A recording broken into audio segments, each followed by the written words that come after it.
మునమ్మ గారు అదేవిధంగా అమరావతి అమ్మగారు ఇద్దరు కలిపి పబ్బిళ్ళలు కారప్పుళ్ళు చేసి వ్యాపారం చేసుకోవాలనుకున్నారు. కాకపోతే అవేమీ వద్దు, ఈ విధంగా చేద్దామని అనుకుంటున్నాను అన్నట్లుగా మంగమ్మ అనుకున్న విషయాన్ని వాళ్ళకి తెలియజేశారనమాట.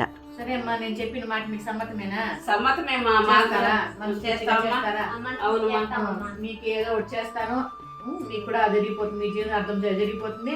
10 మందికి మీరు కూడా మీ చేతులారా సహాయం చేయండి. నేనే పెట్టుబడి పెట్టచ్చు, కాదనలేదు. కాకపోతే మీరు కూడా ఏదో చేసినట్లు ఉంటుంది కాబట్టి దేవుడు మీకు మంచి చేస్తాడమ్మా. సరేనా?